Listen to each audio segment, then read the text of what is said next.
இந்த பொண்ணு தன் கைய கத்தியால வெட்டிக்கிறா. ஐயோ ரத்தம் வருதுன்னு பார்த்தா அடுத்த செகண்டே அவ வாயில இருந்து சில்வர் காயினா வந்து கொட்டுது. இது அந்த பக்கம் இருந்து எட்டி பார்த்த ஒரு ஆன்ட்டி, அடிசக்க நடமாட பேங்க் கிடைச்சிருச்சுன்னு ஊர் முழுக்க சொல்லிடுறாங்க.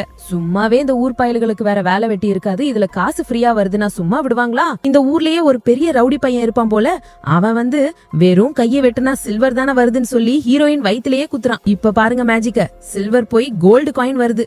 இத பார்த்த உடனே நம்ம ஊர் பயலுக கண்ணுல ஆனந்த கண்ணீரே வந்துருச்சு. சில்வருக்கே அவ்வளோ அடிச்சோம், கோல்டுனா சும்மா விடுவோமான்னு அவளை புடிச்சு கட்டி போட்டு அடி பின்றானுங்க.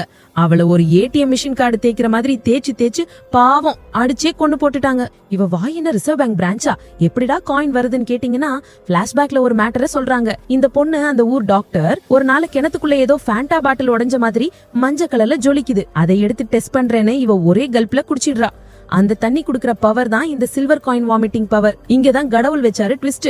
கேம் ஓவர் ஆனோன ரீஸ்பான் ஆகுற மாதிரி ஹீரோயின் செத்த இடத்துல இருந்து திரும்ப டைம் டிராவல் பண்ணி உயிரோட வரா. இனியும் நான் நல்லவளா இருந்தா செட் ஆகுது முடிவு பண்ண ஹீரோயின் இந்த முறை ஒரு மாஸ் பிளான் போடுறா.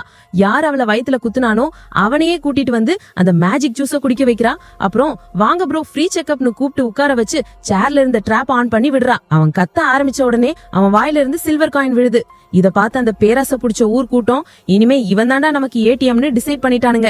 ஹீரோயின் பண்ண வேண்டிய சம்பவத்தை அவங்களுக்கு பதிலா ஊர் மக்களே அந்த ரவுடிக்கு சிறப்பா செஞ்சு முடிக்கிறாங்க. நீங்க அடிச்சுக்கோங்கடான்னு ஹீரோயின் கெத்தா சிரிச்சுக்கிட்டே போறதோட வீடியோ முடியுது.